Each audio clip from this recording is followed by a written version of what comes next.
Jesus comes after resurrection, meets with the apostles and the disciples, and he's questioning them. He's questioning Peter in front of the disciples, saying, "Do you love me?"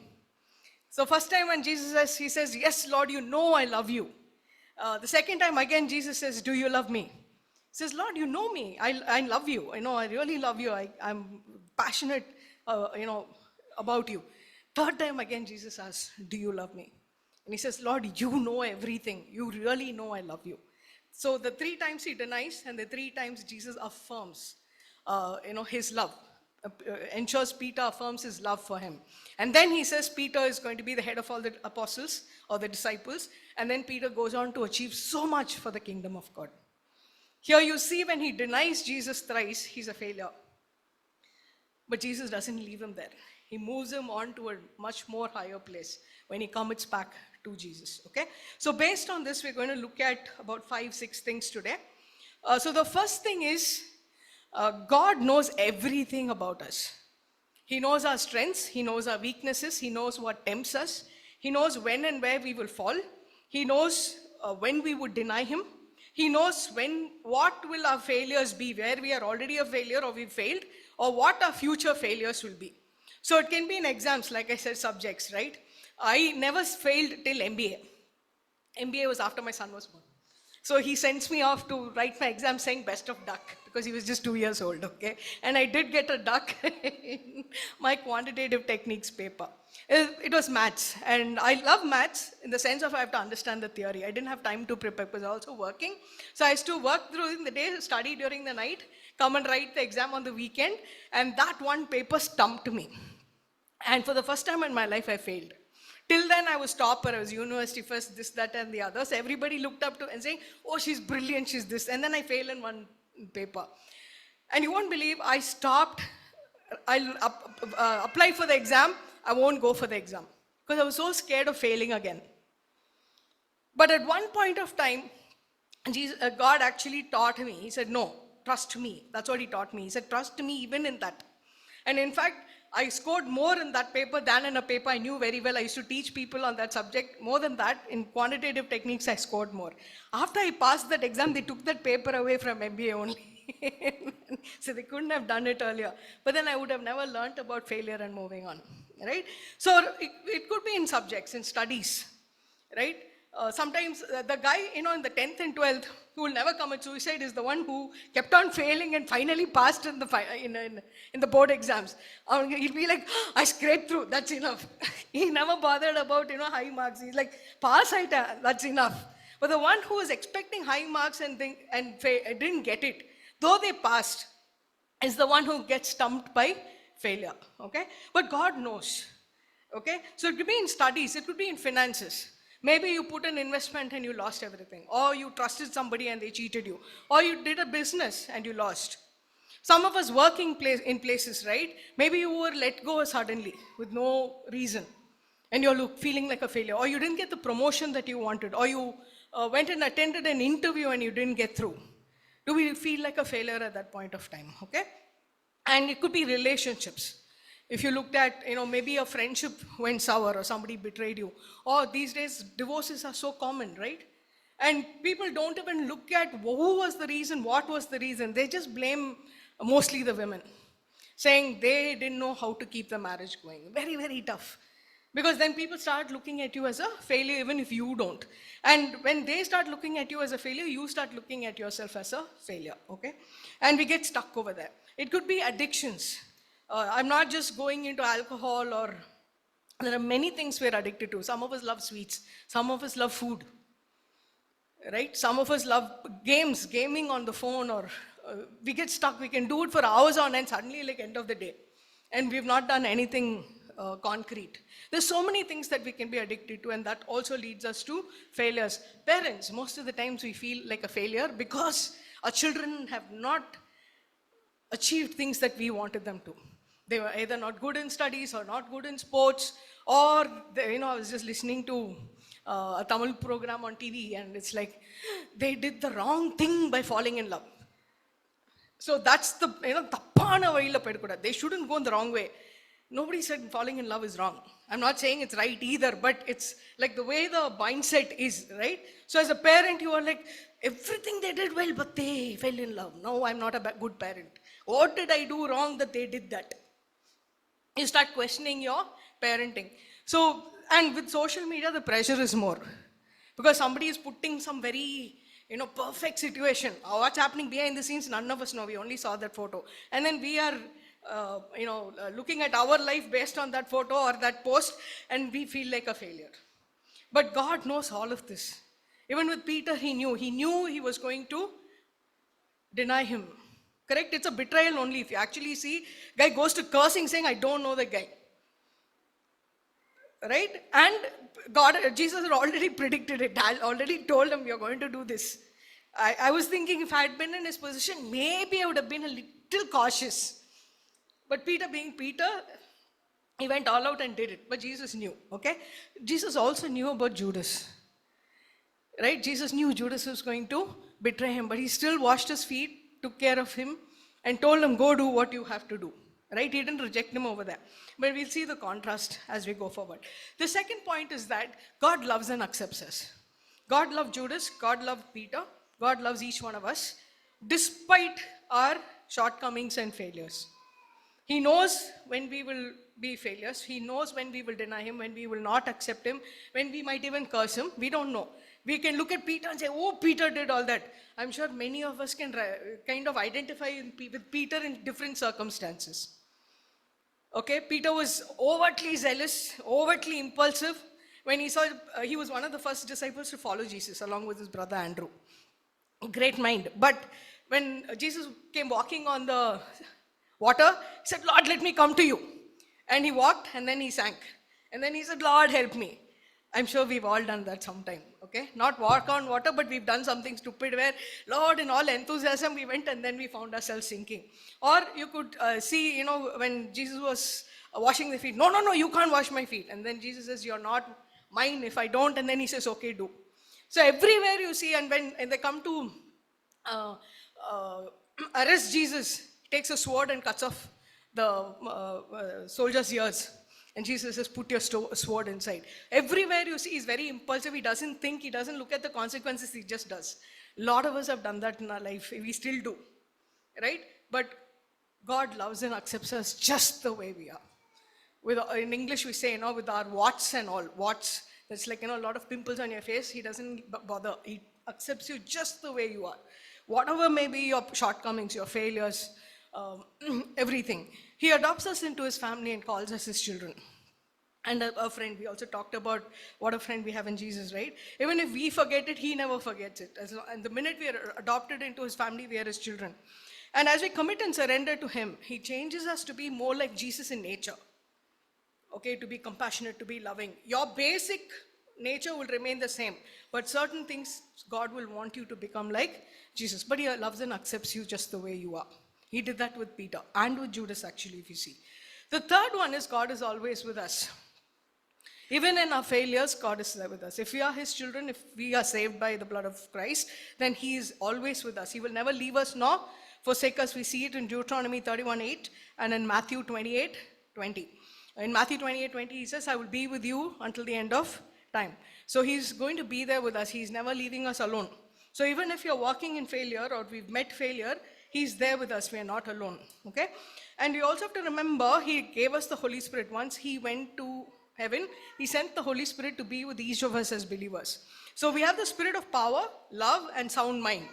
So if you're a failure, you can't be with sound mind. Normally you're anxious, you're not thinking straight. But we have the spirit of power, love, and sound mind and truth, who is in us and with us. Again, we see this in 2 Timothy and John chapter 16, verse 13. Please go and read these at home. But so when you have the spirit of power, you're not weak. You might have faced failure, but that does not make you weak. Or that does not make you a failure. A lot of us, when we face failure, we start thinking of ourselves as failure. If someone has lost money in a business, everybody starts looking at them as a failure instead of thinking that one of the things they did failed. We start calling them a failure, which is wrong. Okay? God never does that. The fourth one is that God wants us to partner with Him to fulfill our purpose. Even with Peter, that's what he says. Okay? So, God, first of all, wants us to recognize our need for Him. If you looked at when the Israelites came out of Egypt, right, they were so proud of themselves, they forgot to give glory to God. Even the golden calf they made was to say that they were victorious. They forgot that God had parted the Red Sea. God had destroyed the Egyptian army, complete army in the Red Sea. And they all walked across dry land when the Red Sea was parted. All that God did. But after they came on this side, they forgot that. And they started celebrating, saying, oh, we are free. And we did everything. That is when God calls Moses to the mountain and gives him the 10 commandments. And even the 10 commandments was to prove to them that they needed him if they were to keep the 10 commandments. Even that they misused, saying the Pharisees added 600 and odd more to it, saying all of these laws we have to keep. They forgot to look at for the need of God. Peter did the same thing. He said, I will do. I am zealous for God. I am passionate for God. I will do. Jesus had to move that and say, you do it with me. You don't do it alone. And that's what God's telling us today. You can never do anything on your own. You need to look to Him. You need to depend on Him. I always say this, and I'm proud about it. I'm not a very good cook. That's not my purpose in life. Okay? So, and one person enjoys my cooking, my son. I'm happy with that. Okay? If you come to my house, I'll buy from out only and give, because I won't. But that's not my purpose. The other things that the Lord has called me to do, I do pretty well. But even for my cooking, I'm surprised. I share this because it's the fun part of me of being a great cook. The first time I made upma, I looked at the recipe and I made upma. The second time I said, I'm going to do it on my own. I forgot to put uppu, it was only ma. All right? And I still make it at times because my son likes it. But these days when I want to cook, I just like, Lord, and He gives me a recipe. I don't even look at a recipe to cook. And my son enjoys it. I'll tell him tomorrow, don't ask me to make the same thing. Because I don't know what I added, what it came out well. It's a blessing of the Lord. Seriously, I'm telling you. But that's just a small thing. So think of other things when you commit to Him and you partner with Him. How much more blessings can come in our life. Rather than us struggling on our own. Because He wants us to partner with Him. He doesn't want us to do it in our own strength. Things you can do well, even that, like exam. I could study well and do it well. But He said, even that, commit it to me. Yes, I've given you intelligence. But even in that, depend on me. And in a subject where I failed, I got more marks than in a subject I was very confident with. I was teaching people that subject. Only the Lord can make it happen. He taught me that. He said, don't go even in a subject you know in your own strength. Because when you do it in your own strength, you get the glory. But when you do it in partnership with me, I get the glory. Okay? So God doesn't want us to do it in our own strength or struggle alone.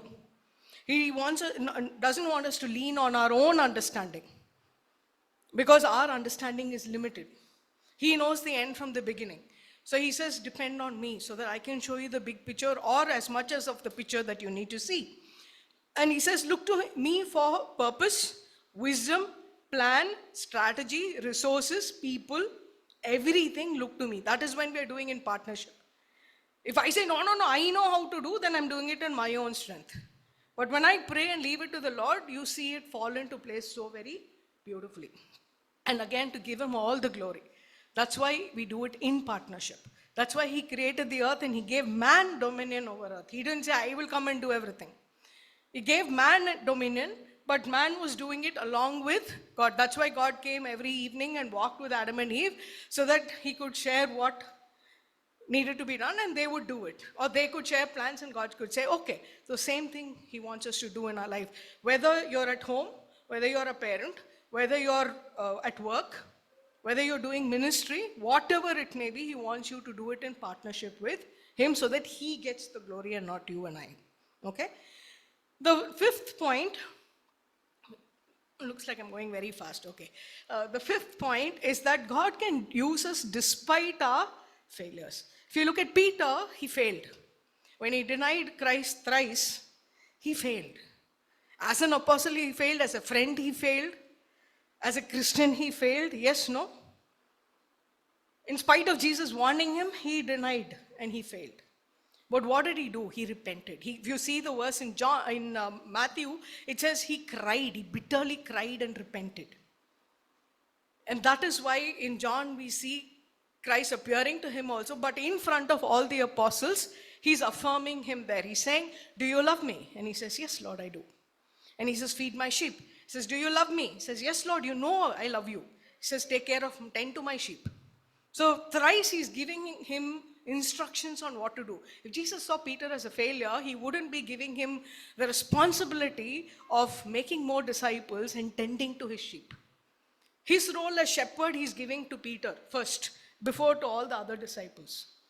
And he's making him the head of the apostles. And then you see how much of persecution he went through, but he still stood strong because of this one failure, because he learned he couldn't do it on his own. His enthusiasm, his passion was not enough, because the things that have to be achieved is much, much more. And for that, you need to do it in partnership with God. When Jesus was asking him these questions, it was not so that Peter could affirm himself. It was so that Peter could realize he couldn't do it on his own and that he would depend on God. It was an awareness for Peter. After that, I don't think he ever did anything without the Lord, without depending on the Lord. All his enthusiasm and everything got channeled properly because he was working with God, right? So God can use us despite our failures. But in the same way, Judas did the exact opposite. He betrayed Jesus, got the 30 pieces of silver. Then when they were crucifying him, he realized what a mistake he had made. He went with a good intention, gave the money back. But after that, he was ruining again and again and again. And what did he do? He went and committed suicide. He didn't move forward. He got stuck. And that's being stuck led to death. And I love this definition about suicide, which says it's a permanent solution to a temporary problem. Right? A lot of times when we face failure, that's one of the thoughts the enemy brings to us. Saying, go and end your life. You're not worth living. You have done such stupid things. You're stupid. You're an idiot. You're this, you're that. All that comes only from the enemy. God never calls us that. Right? So don't be the Judas, be the Peter. And let the Lord work, in you and use you despite your failures. Okay? And as long as you commit to him, he will use you. If you look at Peter, he used him. You look at Moses. Moses was told he was going to free the Egyptians. First time he tried it in his own strength. That's when he went and killed those 2 Egyptian soldiers. Then he went and hid for 40 years, where the Lord worked in him. And then when he came back with the Lord. His comeback was with the Lord. His moving forward was with the Lord. And then the Lord led them out. Every single one of them. Parted the Red Sea, took them through. And destroyed the enemy, which they will see no more. That's what Stahepsi read, right? The Egyptians you see today, you will see no more. That happens only with the Lord. Not when we try in our own strength. Okay? David, he sinned, right? But still, he repented. He faced a lot of trials. Saul was trying to kill him all his life. His brothers and father never even treated him as a human being, right? When Samuel came to anoint him as king, they didn't even think of David. All the other brothers, all hefty guys were standing there, all muscular and all. And they're like, no, Samuel says, no, not these guys. There must be somebody else. They didn't even think of, the father didn't think of David, leave alone the brothers. And then you see him fall, kill Uriah and take his wife, have her child. But still God called him a man after his own heart. And then used him for so many things. He even prepared for the building of the temple. Of course, Solomon built it, but he gathered all the wealth that was required for the building of the temple. God used him because he ultimately repented, gave the failure to God and moved on. Okay, he moved forward. You also see Jacob. Jacob was always the stealer, right? He took the birthright of Esau. He tried to cheat people. He was cheated in return. Laban cheated him. But ultimately, when he encountered God and gave all of it to him, God changed his name to Israel. And even now we call Israel, Israel, right? And his sons became the tribes of Israel. God can use us. If God can use any of these guys, God can use us. But we need to commit our failures and ourselves to the Lord. We need to stay humble and obedient. If Peter had continued in his prideful self of saying, oh, I will do, I don't think he would have achieved all that he achieved. Because God cannot work with pride. Pride is sin.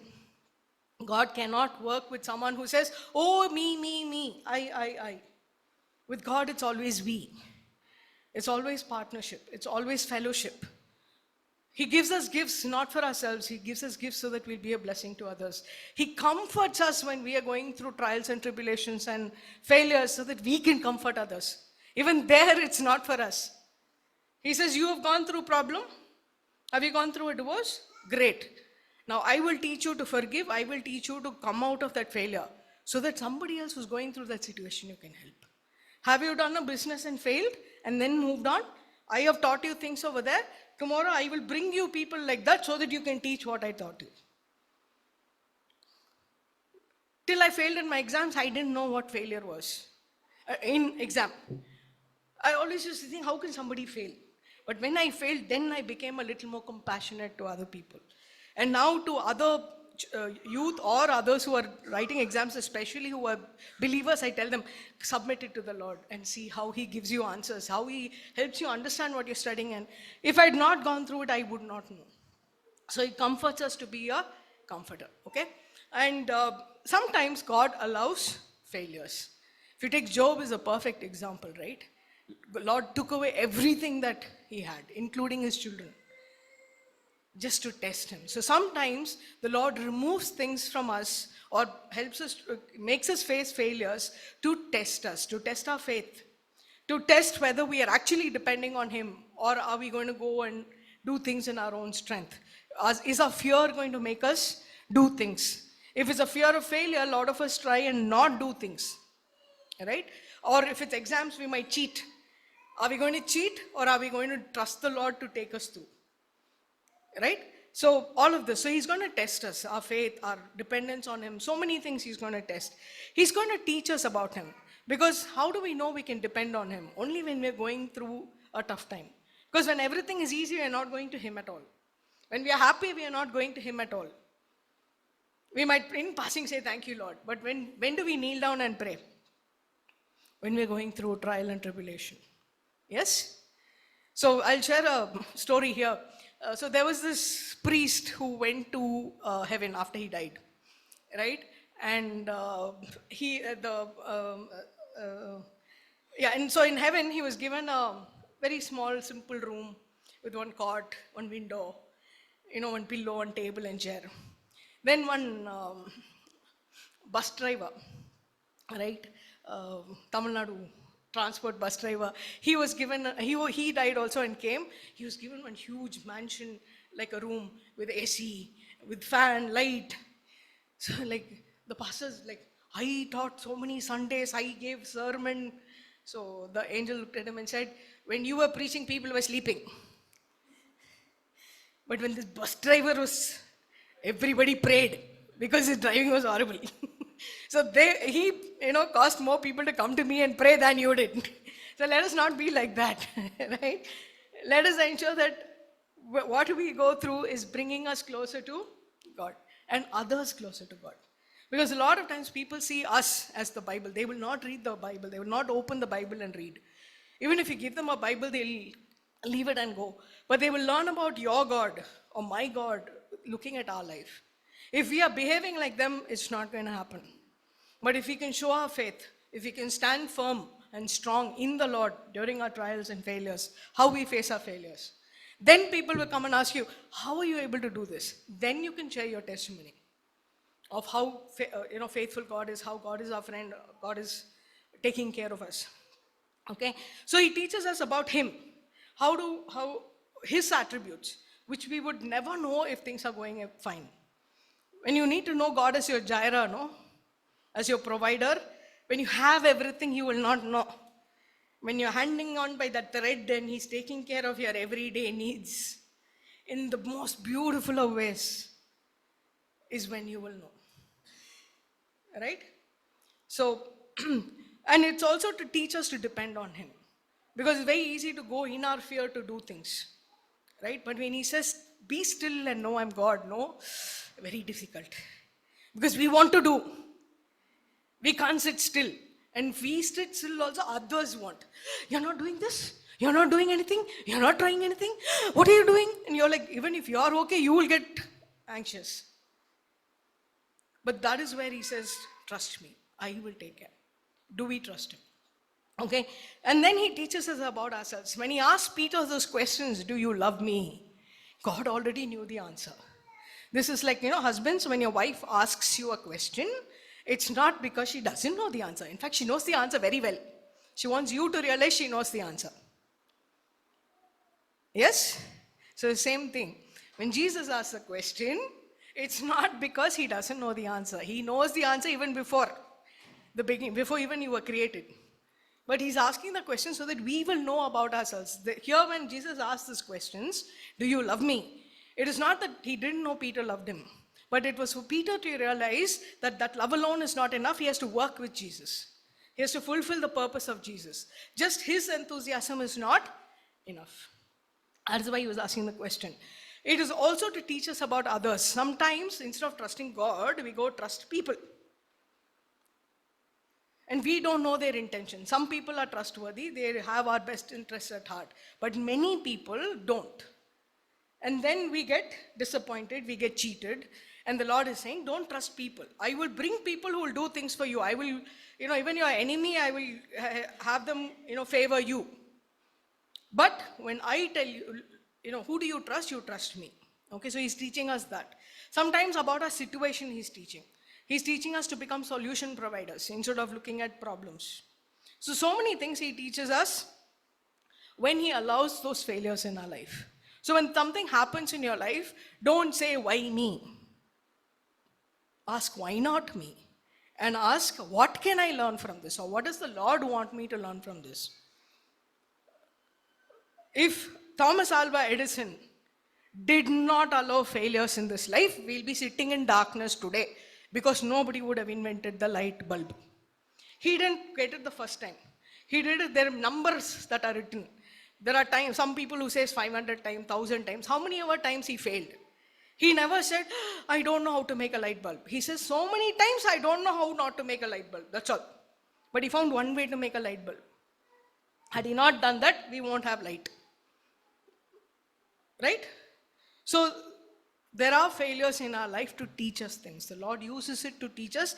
Romans 8:28 says, right, the Lord uses everything for our good. He can convert everything. Even our failures, He can make it good in our lives. Do we trust that? And Philippians 1:6 says, He will complete the good work that He has started in us.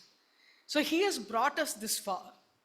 And if we suddenly now face failure, He's not going to say, she's a failure, I'm leaving her right here. No. People might leave you. I have seen wives leave their husbands because their business went into a loss. Or some other failure that person met. Parents can tell their children, I will not talk to you anymore. Because they look at them as a failure. Right? Somebody eloped and got married or fell in love and wanted to get married. Parents stop talking to the child. And the child is alone, suffering, living their life, but has nobody. I've seen this. Somebody failed in an exam. Parents stop funding their education. Why? Because people are talking. They didn't look at the happiness of the child. Very sad. Remember, when the Lord has blessed you with a child, children are a gift from God. If they are difficult children or different children, I always believe people are not difficult but different. When the child is not like us, they are difficult because we don't know how to handle them. But remember, the Lord gave us such children because He knew only we could handle them. When a parent comes and says, my child is like this, my child is like that, he says, God will give you the grace to handle them. Why? Because if they're given to somebody else, they couldn't have handled that child. And when the child is a gift from God, the Lord knows what you need. That maybe is your ministry, that maybe is your purpose in life. To love that child, that different child, difficult child. Why do we want a child like somebody else? Look at the child, we'll tell our child. Look at that They're obedient, they're this, they're that. What they do at home, we don't know. We only see when we meet them for that half an hour. Yes? Our children 24/7. So they feel like, but they are a gift from God. Remember that. At times you need a break. I'm not saying no. Right? But you don't become a bad parent just because they are not hitting standards you kept or somebody else kept. God has a purpose for them also.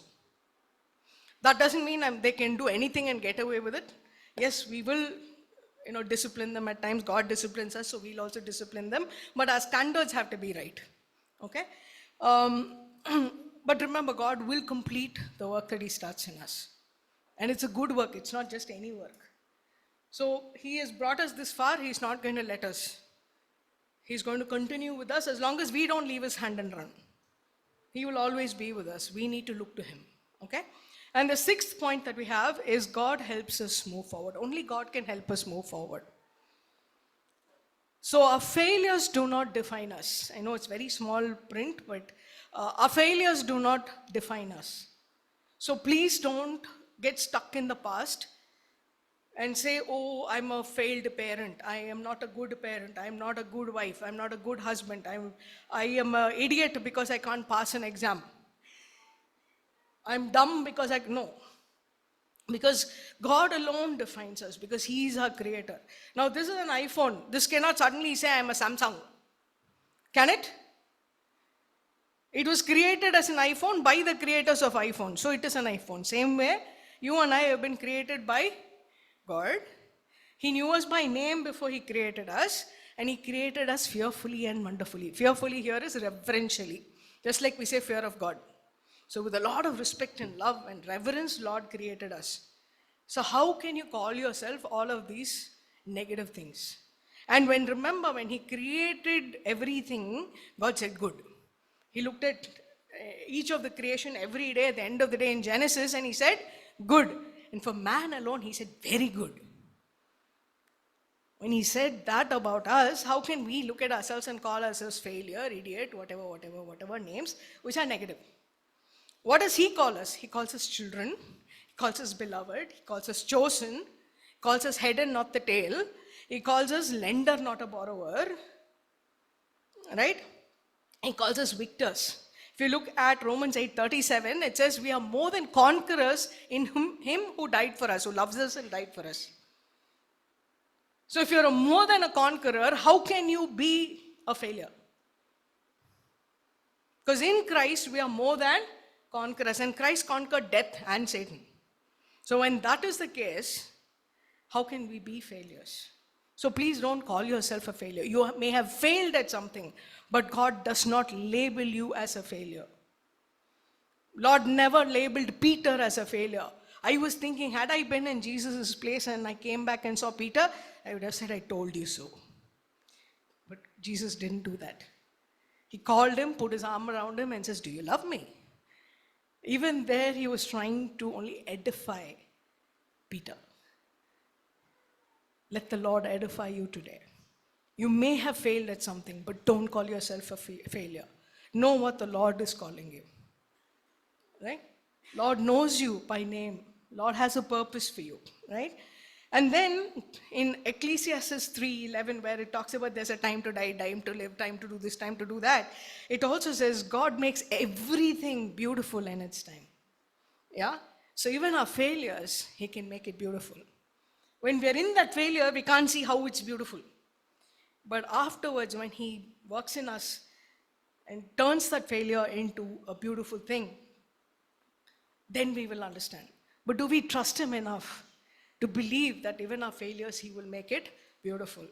And Isaiah 61:3, it says He gives us consolation and joy as we mourn. We sing that song, right? You have turned my mourning into dancing. This is where it's from. And it says an ornament and garland or a diadem of beauty for ashes. Can you imagine if you failed at something, someone's bringing you a garland and putting on you? When do we put it? When somebody is victorious. So God is telling, don't worry what's happening. In my eyes, you're a victor. You're my child. So I will give you, if you feel that you've lost everything. Your house burnt down, your work is gone. I am raising you up.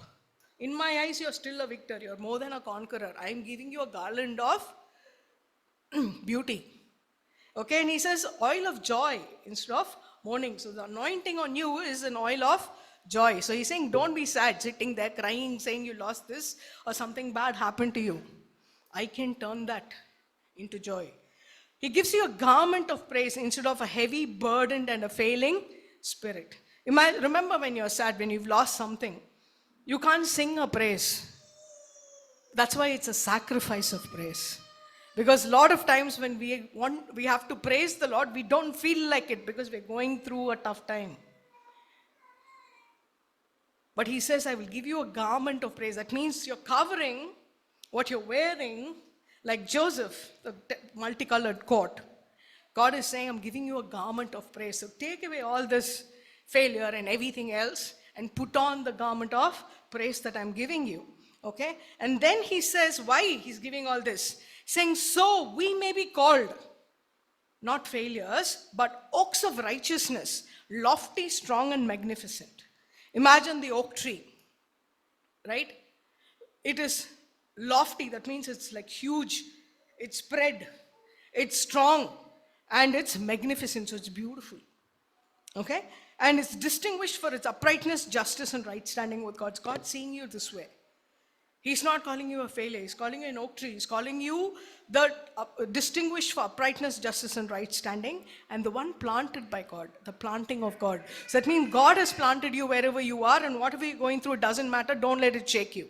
If God has planted you and your root is in the vine, the true vine, Jesus, then nothing you're going through should shake you. Because your root is Jesus. You're just the branches. If the tree falls, it's because the root is gone. But when our root is in Jesus, how can we be shaken? If God is for you, who can be against you? Even your failures cannot be against you. And why? Most of all, God to be glorified. Everything God does is for His glory. Even our life is to be for His glory. And the next, the continuation of this is, I love this. Tony Evans, Dr. Tony Evans is a pastor in the US. He says, sometimes Lord lets you hit rock bottom so that you will discover that He is the rock at the bottom. So you're falling still on Him. Right? So when you hit rock bottom, remember the only way you can look or go is up. Because there's nothing more to see down. So if you've hit rock bottom with your failure, be happy. Because you will only now go up. And all of us will not only have mountaintop experiences, there will be valleys. Only when we have the valleys, we will appreciate the mountaintop. Even to go up to the mountain, you'll go up and down only. If you go straight, it's not a mountain. It's Salem town, right? It's a plain, okay? So, and when we start from rock bottom, say now you've done some stuff in life, you failed. You're not starting from zero. You're starting from experience and with the Lord. Till now you tried on your own, you failed. But now you're starting from experience and with the Lord, just like Peter did. Till the time he denied Him, he was doing it all on his own, hit rock bottom. But now when he's coming from the experience of, I can't do it on my own, I need the Lord. And I'm holding on to the Lord. So you're in the majority now again. Because with the Lord, you are in the majority when the Lord is on your side. Okay? And then you also see in Psalm 3:3, He's the lifter of our head. When you fail, you normally are ashamed or embarrassed and you put your head down. But the Lord says, I lift your head up. Why? Because you are my child and you are never to be put to shame. And He will also not allow us to be put to shame. Romans 10:11 says that. Okay? And Isaiah 43:19. If nothing else, please read that and get that into your heart. God is calling us to move forward. There will be failures in your life, but please don't get stuck there. He's calling us to move forward. So He says, forget the things of the past. So that means whatever has happened in the past, learn from it and leave it there. Don't get stuck over there. Because if you're stuck over there, like Judas, either you'll commit suicide or your life will become a big zero. Okay? And He says to perceive the new things He is doing in us, our life and our circumstances. In Isaiah 43, he says, behold, I'm doing a new thing. Do you not perceive it? I'm making streams in the desert, rivers in the wilderness. Okay, that's what he talks about. So the new thing can be in our life. He can be changing us. It can be in our circumstances. It can be in our life itself. He could be making something new. If we are stuck in the past, we cannot see the new thing he's doing. Because the new thing is happening here and we are like this. Yes? We will miss what he's doing. So we need to be mindful. We need to be aware that God is doing something new. We need to be expectant that God will do something new out of this. He will turn the failure into good. He will do a new thing. And we should be discerning of the new thing. We cannot be discerning of the new thing if you're still looking at the past. Those of you driving can tell. You will look through the windshield to go forward. You can't look at the rear view mirror and drive forward. You will go hit something. Yes? So the Lord is saying, don't look at the rear view mirror. Don't get stuck only looking at the rear view mirror. Learn from the rear view mirror or learn from your past. But move forward, which is very, very important. And moving forward has to be with the Lord, because we cannot do things only on our own. Even to come out of the miry clay, we need His hand to catch our hand and pull us out. If you feel your failure is like a miry clay, reach out to Him. If you want to move forward past or beyond your past failures, He needs to be there with you in the journey. Just like He had to be in the boat in the midst of the storm, so that He can calm the storm.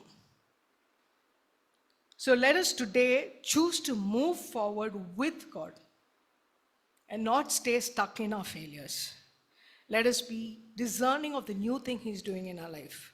Let us not look at the rear view mirror, but look through the windshield of our life and move forward along with the Lord.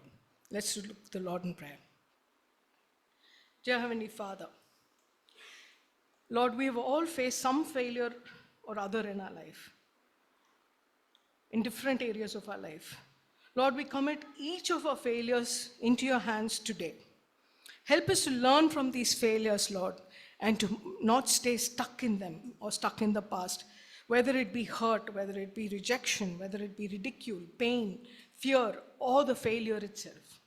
Lord, help us to remember that we are victors and more than conquerors in Christ, and boldly move forward, totally depending on you, Lord, and fulfilling all our purposes, Lord, in life for your glory.